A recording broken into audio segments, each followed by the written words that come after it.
तो बड़ी मुलाकात और जाति पे बात। सबसे बड़ी मुलाकात में 30 मिनट ही सिर्फ बाकी हैं। जातिगत जनगणना के मुद्दे पर यह मुलाकात बेहद महत्वपूर्ण और खास है। जातिगत जनगणना के मुद्दे पर आज की ये मुलाकात होने वाली है और बिहार से 10 दलों की टीम जो है वो दिल्ली में इस वक्त मौजूद है, जो प्रधानमंत्री नरेंद्र मोदी से जातिगत जनगणना के तमाम पहलुओं पर बातचीत करती नजर आएगी।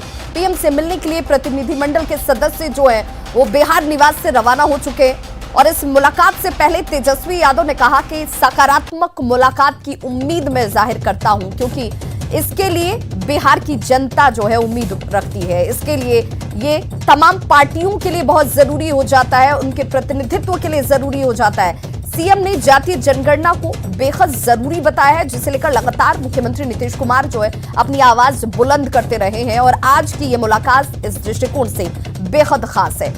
सबकी निगाहें इस बात पर टिकी हैं कि आज जब बिहार का ये प्रतिनिधि मंडल मुलाकात करता हुआ नजर आएगा, 30 मिनट का वक्त सिर्फ जब प्रधानमंत्री नरेंद्र मोदी के साथ आमने सामने बैठकर बातचीत होगी कि क्यों होनी चाहिए ये जातीय जनगणना। 90 साल का एक लंबा अंतराल, अब तक इस जातीय जनगणना को लेकर उस अंतराल के साथ एक लंबा इंतजार भी जुड़ा हुआ है और वस्तु स्थिति क्या है जातीय आधार पर सभी जातियों की, उनके प्रतिनिधित्व के लिए, उनके विकास के लिए, और ऐसे में इस मुलाकात पर सबकी निगाहें टिकी हुई। जातीय जनगणना जो है बिहार विधानसभा से 2 बारी जो है वो पारित किया गया है कि जातीय जनगणना होनी चाहिए और 1931 में जो है लास्ट जो है जातीय जनगणना हुई और उससे पहले 10-10 साल पे होता रहा। काफ़ी कल्याणकारी ये काम होगा गरीब तबकों के लिए। आखिर एक साइंटिफिक एक डेटा आपके पास सामने आएगा, आंकड़े सामने आएंगे और आंकड़ा जब सामने आएगा तो जो क्लियर पिक्चर जो है वाकई में जो स्थिति जो है कि भाई कौन लोग जो हैं भीख मांगते हैं, कौन समाज से आते हैं, कौन लोग जो है आपके जो है ठेला चलाते हैं, कौन लोग जो हैं भूमिहीन लोग हैं, कौन परिवार जो है गरीब है, तो ये आपको क्लियर पिक्चर होगा। इससे आप जो है आकलन कर सकते हैं और उनके लिए योजना बजट में प्रोविजन किया जाता है। और देखिए ये वो तस्वीर जहां पर डेलीगेशन जो है, जो बिहार की टीम जो है वो 10 सदस्यीय टीम जिसका प्रतिनिधित्व मुख्यमंत्री नीतीश कुमार कर रहे हैं, उनके साथ यहां पर आज बातचीत होने वाली है। और देखिए तस्वीरें आपके सामने हैं। कांग्रेस नेता अजीत शर्मा आपको तस्वीरों में नजर आ रहे होंगे और सभी पार्टियों का प्रतिनिधित्व इस पूरी जो प्रतिनिधिमंडल है उस प्रतिनिधिमंडल में है। पीएम से मिलने के लिए ये प्रतिनिधिमंडल जो है और पीएम ऑफिस साउथ ब्लॉक की ये तस्वीरें आपके सामने, जहां पर ये मुलाकात जो है होने वाली है। सीएम ने जातीय जनगणना को बेहद जरूरी बताया है और उन्होंने कहा कि हमारे साथ सभी पार्टियों का जब साथ है, आज जब ये बातचीत होगी तो हर पहलू पर बात होगी, क्यों जरूरी है इस पर भी बात होगी, कितना होना चाहिए, कैसे होना चाहिए, उसका प्रारूप क्या हो, ये तमाम चीजें जरूर होनी चाहिए। और इसी दिशा में अब सभी लोग आशान्वित हैं, उम्मीद रख रहे हैं कि इस मुलाकात के बाद कोई सकारात्मक निष्कर्ष जो है वो निकलकर सामने आएगा। लगातार हमारे साथ गेस्ट पैनलिस्ट जुड़े हुए हैं जिनसे हम चर्चा कर रहे हैं कि अब इस मुलाकात के क्या मायने निकाले जाएं। इस मुलाकात के बाद कितनी उम्मीद इस तरफ बढ़ जाती है कि जब सभी पार्टियां चाहती हैं कि ये जातीय जनगणना होनी चाहिए, तो अब तस्वीर क्या कहती है, कैसे हम इसे देखें और बिहार के विकास में ये कितना रोल प्ले करने वाली है आने वाले वक्त में। मृत्युंजय तिवारी हमारे साथ जुड़ चुके हैं, आरजेडी प्रवक्ता है। मृत्युंजय जी, बहुत बहुत स्वागत है आपका न्यूज 18 बिहार झारखंड पर। मैं आपसे ही जानना चाहती हूं, आपके नेता ये कह रहे थे कि हम चाहते हैं कि जातीय जनगणना होनी चाहिए, मुख्यमंत्री नीतीश कुमार तक पत्र पहुंचा, मांग पत्र प्रधानमंत्री तक पहुंचता है, उसके बाद सहमति बन जाती है, मुलाकात का वक्त मिल जाता है और आज दिन भी आ गया। कितने आशान्वित आप हैं और क्या सचमुच बिहार की विकास के लिए ये जातीय जनगणना जो है वो बेहद महत्वपूर्ण है, होनी चाहिए, इसकी अनिवार्यता है? देखिए विभा जी, जातीय जनगणना को लेकर के बिहार विधानसभा से सर्वसम्मत प्रस्ताव 2 बार पारित हुआ है। बीजेपी भी उसमें सहमति बीजेपी की थी। अब जातीय जनगणना कराने से इसमें नुकसान क्या है? भारतीय जनता पार्टी सरकार केंद्र की आखिर ये क्यों नहीं कराना चाहती है, ये समझ से परे है। सारे लोग जब एनडीए दल जो सबसे मजबूत साथी हैं जेडीयू के आदरणीय नीतीश कुमार जी भी कह रहे हैं, आदरणीय मांझी जी कह रहे हैं, मुकेश सहनी जी, जब सब लोगों की राय है जातीय जनगणना होने से जो समाज के अंतिम पंक्ति में बैठे व्यक्ति हैं उन तक विकास योजनाओं का लाभ उनको मिले कैसे। ऐसा नहीं है कि स्वर्ण समाज में लोग गरीब नहीं हैं, बहुत सारे, हम तो जहाँ रहते हैं वहाँ भी हमने देखा है कई ऐसे स्वर्ण समाज के लोग हैं जो चौका बर्तन करते हैं, मजदूरी करते हैं, भीख मांगते हैं। लेकिन जातीय जनगणना, और देखिए इस वक्त तस्वीरें हम आपको दिखा रहे हैं, यहाँ पर नीतीश कुमार आपको इन तस्वीरों में नजर आ रहे होंगे जो पहुंच चुके हैं प्रधानमंत्री से मुलाकात के लिए साउथ ब्लॉक, जिसकी तस्वीरें आप इस वक्त देख रहे हैं। और नीतीश कुमार का ही नेतृत्व है, जिस नेतृत्व के साथ आज 11 सदस्यीय टीम जो है यहाँ पर मौजूद है। और यहाँ पर ये रवानगी की तस्वीर आप इस वक्त देख पा रहे हैं। अपने आवास से इस वक्त वो निकले हैं प्रधानमंत्री के साथ मुलाकात करने के लिए, और ये रवानगी की तस्वीरें आप इस वक्त देख पा रहे हैं। हालांकि बाकी तमाम जो नेतागण हैं जिनका प्रतिनिधिमंडल इस वक्त दिल्ली में मौजूद है वो सभी निकल चुके हैं बिहार निवास से, और साउथ ब्लॉक पहुंचने की तस्वीरें भी लगातार हम दिखा रहे हैं। मृत्युंजय तिवारी जी, बिल्कुल जिस बात का जिक्र आप कर रहे हैं कि ये जातीय जनगणना इसलिए जरूरी है क्योंकि जिस भी जाति की संख्या अगर उसे उसका सही प्रतिनिधित्व नहीं मिलता है उसमें भी, लेकिन ये पैमाना कैसे हो, ये कैसे तय किया जाए कि कौन जाति आधारित सिर्फ जनगणना जरूरी है, गरीबी का मापदंड क्या हो, प्रतिनिधित्व किसे कितना दिया जाए, ये तमाम चीजें कहीं ना कहीं इतना आसान नहीं है, जटिल प्रक्रिया नजर आती है, ये संभव कैसे होगा? देखिए विभा जी, अभिनेता प्रतिपक्ष ने भी कहा है कि जब बीमारी का पता चलेगा तभी आप सही इलाज और सही दवा कर पाएंगे। जब बीमारी का पता ही नहीं रहेगा तो जो योजना बनती है, जिनके लिए बनाई जाती है, जिनको लाभ मिलने के लिए, अगर वो योजना का लाभ उनको नहीं मिल पाता है तो ये जो खाई है, ये जो दूरी है, ये कम नहीं होगा। जो समाज के, हमने पहले भी कहा, ये सीधा गरीबी और अमीरी का मसला है। और जो गरीब लोग हैं, आज देखिए जो भीख मांग रहे हैं वो कौन लोग हैं? जो ठेला चला रहे हैं, वो सारे लोगों की जातीय जनगणना अगर हो जाती है, हम पेड़ पौधों की भी गिनती करते हैं, जानवरों की भी गिनती करते हैं, आखिर क्यों करते हैं? लेकिन अगर ये जाति आधारित जनगणना हो जाने से समाज के हर तबके के लोगों को फायदा मिलेगा, इसका लाभ मिलेगा। जो समावेशी विकास का सपना है वो समावेशी विकास धरातल पर नजर आएगा, इसका लाभ मिलेगा लोगों को। तो इसलिए अगर जातीय जनगणना कराने की बात, जो जातीय जनगणना पहले 2011 में हुई लेकिन उसका प्रकाशित नहीं किया गया, अब जातीय जनगणना फिर 2021 में होना है, तो इसमें भी जाति का कॉलम होना चाहिए, इसको रखना चाहिए।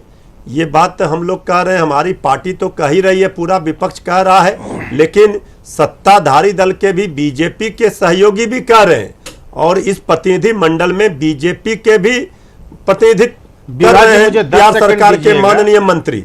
इसलिए ये लड़ाई हम लोगों की सदैव शुरू से रही है। हमारे नेता आदरणीय लालू प्रसाद जी, नेता प्रतिपक्ष तेजस्वी यादव जी, हमारे पार्टी का कार्यक्रम आंदोलन चलता रहा है कि जातीय जनगणना प्रकाशित करो। कई बार आदरणीय लालू प्रसाद जी धरना पर बैठे, पार्लियामेंट में जब थे मेंबर, वो लगातार इस बात की आवाज उठाते रहे। ये लड़ाई पूरी एकजुटता के साथ सभी सर्वदलीय प्रस्ताव पारित करके बिहार की ताकत को दिखाया गया है, और हमें पूरा विश्वास और उम्मीद है कि आदरणीय प्रधानमंत्री जी, केंद्र की सरकार हम लोगों की, बिहार के सर्वदलीय प्रतिनिधि मंडल की मांग को मानेंगे और जातीय जनगणना होगी। चलिए, जातीय जनगणना को लेकर आश्वस्त आप भी हैं। बिल्कुल, अरविंद मिश्रा जी, विभा जी, कुछ लोग झूठी अफवाह उड़ा करके और इसका श्रेय लेना चाहते हैं। लालू राबड़ी के 15 वर्षों के शासन में, 15 वर्षों के शासन में ये प्रस्ताव पास नहीं कराया, लेकर हो रहा है। इन लोगों को हमारी ज्ञान सरकार नहीं है, ने 15 ये वर्षों बीमारी में का इलाज दो नहीं है, बार ये हर चीज में जो है जनगणना प्रस्ताव कांड करवा लेते पास हैं, करके भारत अभी कांड सरकार को करवा लेते भेजने हैं, का जिनके काम गोद किया। में बैठे हैं, साथ ही ये हल्ला ये करवा करेंगे। लीजिए, साथ ही ये हल्ला कर रहे हैं, 15 चिल्ला कर रहे वर्षों हैं। के अरविंद बाद निषाद जी, अभी लोगों ने अभी किया है, अभी तो वो बातचीत की अधिकार शुरुआत है, होनी है, अपने अभी तो बातचीत की शुरुआत होनी है। अभी उससे अभी एक तरफ एकजुटता की बात हो रही है कि सारा एकजुट होकर प्रतिनिधिमंडल आज मुलाकात करने वाला है। आप भी आश्वस्त है, आपके सहयोगी पार्टियां भी इसे लेकर आशान्वित है, विपक्ष भी आपके साथ मौजूद है। कम से कम आज इस चर्चा के जरिए हम सिर्फ इतना जानना चाहते हैं कि इससे क्या बदलेगा बिहार में, इससे कैसे आप बदलेंगे बिहार में वो बराबर का जो प्रतिनिधित्व है, जिसे आप कहते हैं कि सबका अधिकार है भाई, उस अधिकार को मिलना चाहिए। तो अब तक सामाजिक, आर्थिक, राजनीतिक और भौगोलिक दृष्टिकोण से तो जनगणनाएं होती रही हैं, जाति को लेकर के ये जनगणना क्यों खास हो जाती है? हम इस पर सिर्फ केंद्रित रहे, हम सिर्फ इस पर केंद्रित रहे, हम इसे इस बात का जिक्र ना करें, इस बात का जिक्र ना करें। श्रीराम गुड़ी जी, मैं आपके पास आना चाहूंगी। श्रीराम गुड़ी जी, आखिर राजनीतिक पार्टियों को किस बात का डर सता रहा है जब सभी चाहते हैं, लेकिन उससे पहले एक बड़ी जानकारी, जातिगत जनगणना के मुद्दे पर मुलाकात जो है वो अब से बस कुछ देर बाद होने वाली है। बिहार से 10 दलों की टीम जो है वो दिल्ली में मौजूद है और इस वक्त पीएम ऑफिस पहुंच चुके हैं बिहार के मुख्यमंत्री नीतीश कुमार, जिनकी अगुवाई में ये प्रतिनिधिमंडल जो है वो आज 11 बजे प्रधानमंत्री के साथ मुलाकात करने वाला है, बातचीत होने वाली है। जातीय जनगणना जरूरी क्यों है, ये तमाम बातें, ये मांग रखी जाएगी, उन्हें ये बताया जाएगा कि बिहार के लिए ये क्यों खास है और देश के परिप्रेक्ष्य में भी ये क्यों महत्वपूर्ण हो जाता है, क्यों सरकारों को ये जातीय जनगणना करानी चाहिए, जाति का कॉलम क्यों ऐड होना चाहिए, क्या बदला अब तक और किसे बदलने की चाहत पार्टियां रखती हैं, ये सब कुछ आज की इस मुलाकात के बाद साफ होती हुई नजर आएगी क्या? श्रीराम गुड़ी जी हमारे साथ जुड़े हुए। श्रीराम गुड़ी जी, सभी ये एक तरफ कहते हैं कि ये जरूरी है, होना चाहिए, हम सब का सुर एक है, हम सब यही चाहते हैं, फिर भी कहीं नहीं क्लैसेस जो हैं वो दिख जाती हैं। अब देखिए, अभी बातचीत की शुरुआत भी नहीं हुई, इसका श्रेय लेने की होड़ सी जो है वो साफ नजर आ रही है। लेकिन मैं ये जानना चाहती हूं कि सत्ता में रहने वाली पार्टियां जब विपक्ष में होती हैं तब वो इसके पक्ष में होती हैं, जब वो पक्ष सत्ता में मौजूद होती हैं तो वो इससे डरती क्यों है? इसके पीछे का दो मुख्य वजह आपको क्या नजर आता है? बिल्कुल विभा जी, आपने सही पूछा कि ये देखिए, क्या जाति जनगणना के जो आउटकम होते हैं, जाति जनगणना के बाद जो एक रिजल्ट निकलता है, अगर उसको लेकर के अगर उसको एक्सेप्ट करने के लिए ये सभी राजनीतिक दल तैयार है क्या? लेकिन अपनी जो नेतृत्व जो है, अगर किसी और अन्य जाति, अगर किसी जाति का अगर मेजॉरिटी है, अगर किसी जाति का अभी तक यहाँ जो पॉलिटिकल इसका रिप्रेजेंटेशन नहीं मिला है, पर उनके लिए हैंड ओवर करने के लिए राजी है क्या उस समय? तो अभी से इन लोगों को मन बनाना चाहिए कि अब कितने हम ओबीसी के पक्ष में हैं। अगर ओबीसी के पक्ष में सिर्फ उनके वोट लेने के लिए नहीं है। बिल्कुल, नीतीश कुमार देखिए पीएम ऑफिस पहुंच चुके हैं, तस्वीरें भी हम अपने दर्शकों तक लगातार पहुंचाते हुए, क्योंकि ये तस्वीरें ही बहुत कुछ बोलती हैं। इन तस्वीरों के लिए, इस मुलाकात के लिए लंबा इंतजार बिहार ने भी किया है। नीतीश कुमार लगातार कहते रहे कि हमारे मांग शुरू से ये रही है और हम यही चाहते भी हैं, लेकिन आज ये इसलिए खास हो जाती है क्योंकि सभी पार्टियां ये कह रही हैं कि हम सभी चाहते हैं, ये होनी चाहिए। बीजेपी के ऊपर ये आरोप लग रहा था कि बीजेपी नहीं चाहती है, बीजेपी एक तरफ संसद के अंदर कुछ कह रही है, सड़क पर कुछ कह रही है, विधान परिषद में कुछ कहती है, लेकिन आज कम से कम वो इस प्रतिनिधिमंडल का हिस्सा है। सुशील कुमार मोदी के ट्वीट को भी देख लें तो उन्होंने ये कहा कि भाई हम इसके विरोध में नहीं है, तो कम से कम उसी लाइन लेंथ को लेकर हम चलें कि आज तो साथ में है, जब साथ में है तो ज्यादा मजबूत होंगे, ज्यादा प्रमुखता से अपनी बात रख पाएंगे। श्रीराम गुड़ी जी। जी यहाँ पे और एक चैनल को यहाँ पे एक और बात, यहाँ अगर हम देखा जाए कि देखिए नीतीश कुमार की जो मांग है, जो आज प्रधानमंत्री के सामने जो रखेंगे, कि आज ही कोई प्रधानमंत्री अपनी निर्णय को नहीं घोषित कर सकते हैं, क्योंकि ये तो एक लंबा प्रोसेस है, उसके ऊपर एक कंसिडरेशन के लिए जा सकता है। लेकिन हाँ, जैसे धर्म की गणना होती है, जैसे कि जाति की गणना होने से कोई डरने की कोई बात नहीं है, उससे होना चाहिए। लेकिन उसके जो आउटकम होते हैं उसके लिए सब लागू होना चाहिए, उस आउटकम को एक्सेप्ट करना चाहिए। दूसरी बात जो आज के जो पैनल में जो आ रही है बार बार इक्वालिटी की बात जो है, वो इक्वालिटी के वो समानता की बात जो संविधान जो देती है, अगर संविधान में समानता की बात होती है, इक्वालिटी की बात होती है, तो आप आर्थिक समीक्षा करा सकते हैं। आर्थिक तौर पर किसी वर्ग में अगर किसी व्यक्ति को और किसी समाज के किसी वर्ग को अगर आप बेनिफिट पहुंचाना चाहिए तो उसको पहुंचा सकते हैं। उसके लिए कोई जाति की आवश्यकता नहीं है। आर्थिक समीक्षा के लिए उससे आप बिल्कुल आप जान सकते हैं। अगर जैसे बिहार की जो बात होती है, तो अगर किसी और राज्यों की बात होती है, तो आप राज्य स्तर पर भी ये काम करा सकते हैं। तो राज्य सरकार के तरफ से ही जो भी अभी रिपोर्ट इनके पास है उसको आप उस सामने रखना चाहिए। तीसरी बात जो है, मंडल कमीशन की रिपोर्ट के बाद जो जितना जो पानी जो गंगा में बह चुकी है, तो अगर आप देखा जाए तो हर पार्टी उसमें कहीं ना कहीं इसका एक बेनिफिशियरी है। मंडल कमीशन की रिपोर्ट को, मंडल कमीशन की रिपोर्ट के पक्ष में विपक्ष में सभी लोग बात कर रहे हैं, लेकिन अभी तक मंडल कमीशन को के रिपोर्ट को भी लेकर के किसी ने भी आगे नहीं बढ़ा है कि इसको कैसे इंप्लीमेंट किया जाना चाहिए। तो इन सभी चीजों को लेकर के मुझे लगता है बनना, नियम बनना और उसका इम्प्लीमेंटेशन होना, ये दोनों बहुत अलग अलग चीजें हैं। लेकिन मंडल कमीशन को लेकर के जहां तक सभी पार्टियां ये कहती हैं कि ये सही था, उचित था, ऐसा ही होना चाहिए, तो फिर ये हुआ क्यों नहीं? और इस वक्त तस्वीरें भी आपके सामने।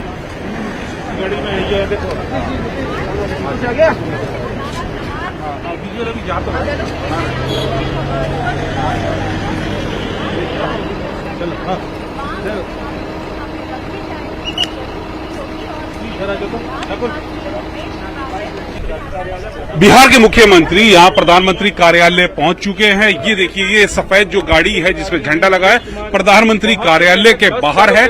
यहाँ पर अभी एसपीजी के लोगों ने कारकेट को रोक रखा।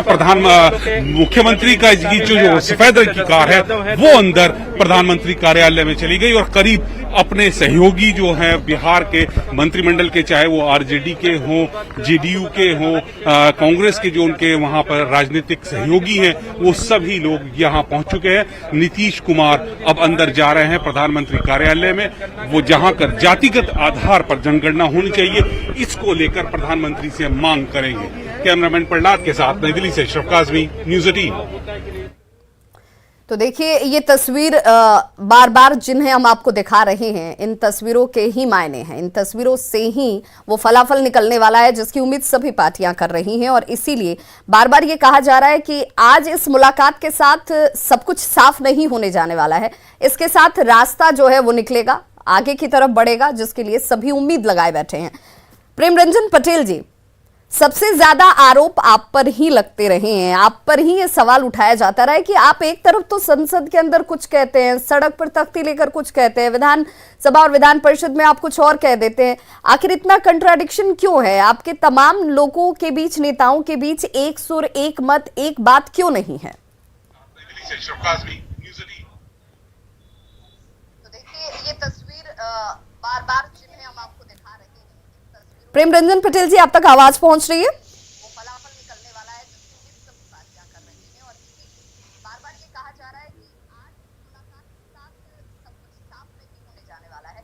इसके साथ रास्ता जो है वो निकलेगा, आगे की तरफ बढ़ेगा। तो लगता है प्रेमरंजन पटेल जी तक आवाज हमारी नहीं पहुंच पा रही है, उनसे हम जुड़ेंगे। और ये सवाल इसलिए बहुत खास है क्योंकि आज जब ये सवाल उठता है कि हम चाहते क्या है, ये जरूरी क्यों है, इससे क्या बदलेगा, क्या सुधरेगा, या फिर पार्टियां इसे लेकर के इतना ज्यादा क्यों आक्रामक नजर आती हैं, ऐसे में बीजेपी जो ये कह रही है कि वो चाहती है कि ऐसा होना चाहिए, उसके अलग अलग प्लेटफॉर्म पर अलग अलग बयान क्यों बदल जाते हैं, क्यों आते हैं?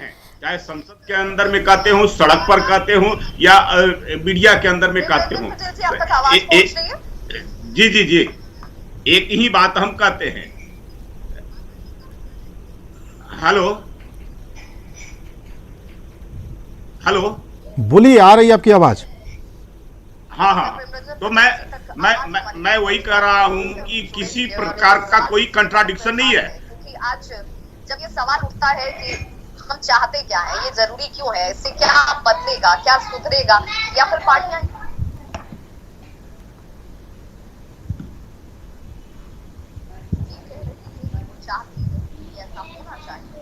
अलग अलग प्लेटफॉर्म पर अलग अलग बयान क्यों बदल जाते हैं?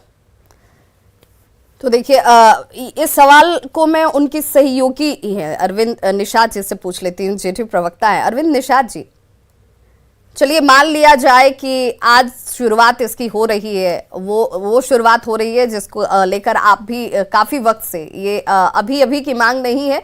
नीतीश कुमार के तमाम उन बयानों को अगर मैं याद करूं जो शुरुआती वक्त से उन्होंने दिए हैं कि जाति जनगणना जरूरी हो जाती है, जाति जनगणना होनी चाहिए। मैं ये पूछती हूँ कि ये अगर इतना आसान है, ये इसके पीछे कोई जटिलता नहीं है, ये इतनी व्यवहारिक है, ये सब कुछ इतना साफ है, तब भी क्या आपको लगता है कि ऐसे में अब से पहले जब 1931 की बात हम करते हैं, अब तक आखिरी बार उसी वक्त हुई थी, अब काफी वक्त बीत चुका है, 90 साल का लंबा गैप आ चुका है, क्या ये इतनी सहज होगी, क्या ये इतनी आसान होगी?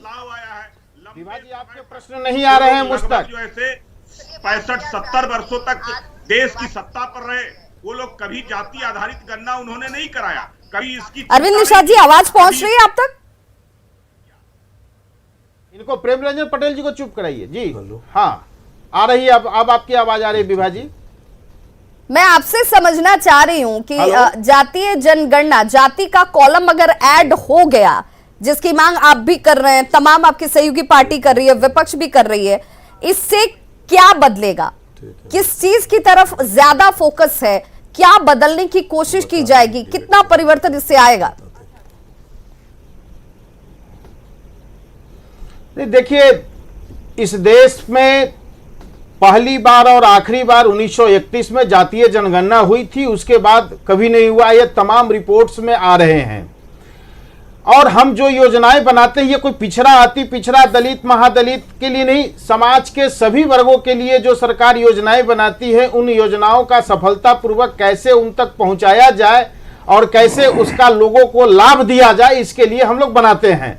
तो लेकिन जब तक सरकार के पास आंकड़े नहीं होंगे, आंकड़े उपलब्ध रहने के कारण हम सरकार की योजनाओं को हम सही ढंग से लोगों तक पहुंचा पाएंगे। इसलिए यह जातीय जनगणना कराए जाने की आज जरूरत है। साथ ही जाति एक सामाजिक सच्चाई है, इससे इनकार नहीं किया जा सकता है। हम जो योजना बनाते हैं उसका इन बातों पर, इन तथ्यों पर ध्यान रखते हैं। इसीलिए सरकार की ओर से और देश के दूसरे प्रांतों की ओर से अभी यह मांग उठ रही है। सिर्फ बिहार ही नहीं, उड़ीसा की सदन ने केंद्र सरकार को भेजा है, महाराष्ट्र की सदन ने केंद्र सरकार को भेजा है, कर्नाटक की सरकार ने अपने खर्चे पर जातीय जनगणना करा रखा है, केरल की सरकार ने करा रखा है। इसलिए हम लोग डिमांड कर रहे हैं। और साथ ही साथ भारतीय जनता पार्टी की सरकार ने समाज के कमजोर वर्गों के लिए, उन्नयन के लिए कई ऐसे काम किए हैं, जैसे पिछड़ा वर्ग आयोग को संवैधानिक आयोग का दर्जा उन्होंने दिया, पिछड़े वर्ग के सूची बनाने का अधिकार पुनः उन्होंने बहाल किया राज्यों के लिए। साथ ही अभी नीट में कमजोर वर्ग के लोगों को आरक्षण देने का काम भारत की सरकार ने किया। साथ ही 2011 के सेंसस कैसे हो, इसके लिए पार्लियामेंट में जब बहस कराई जा रही थी, उस समय भारतीय जनता पार्टी के नेता गोपीनाथ मुंडे ने देश में जातीय जनगणना कराए जाने के पक्ष में भाजपा की ओर से अधिकृत बयान दिया था। साथ ही भाजपा की ओर से संसदीय समिति के सभापति श्री गणेश सिंह जी ने सरकार को सुझाव दिया है कि देश में जातीय जनगणना कराई जानी चाहिए। इसलिए मैं समझता हूं कि इतने सारे काम करने के बावजूद भारतीय जनता पार्टी के नेता अभी तक अपना इस पर रुख स्पष्ट नहीं कर पाए हैं। लेकिन आज माननीय मुख्यमंत्री जी के साथ प्रधानमंत्री जी का जो वार्ता होगा, उस वार्ता के उपरांत माननीय प्रधानमंत्री जी देश में पिछड़े वर्गों के लिए, अगड़े जातियों के लिए, अति पिछड़े के लिए, दलितों के लिए एक कल्याणकारी योजना के तहत, कल्याणकारी स्कीम के तहत जातीय जनगणना कराए जाने का आज वो आदेश जारी करेंगे, जिससे देश में जातीय जनगणना सुलभ रूप से हो सके। चलिए, ये कितनी सुलभ रूप से हो पाती है, इसके लिए तो थोड़ा इंतजार करना होगा। आशितनाथ तिवारी जी, जैसा श्रीराज गुड़ी जी कह रहे हैं कि जाति के कॉलम को ऐड करने में कोई बुराई नहीं है, उस तरीके से भी उस आधारित जनगणना को भी करा लिया जाए, तो इसमें कोई संशय नहीं होना चाहिए, कोई सवाल नहीं उठना चाहिए। लेकिन सवाल ये उठता है कि अगर आर्थिक तौर पर आपको लगता है कि जी, एक और काम जी, केंद्र अरविंद की निषाद जी। सरकार ने किया है। जी एक अभी भारत की सरकार ने पिछड़े वर्गों में जो सबसे ज्यादा पिछड़े हैं, जिसको अति पिछड़ा वर्ग के नाम से जाना जाता है, उसकी पहचान के लिए जी रोहिणी कमीशन का भी गठन किया है 2018 में।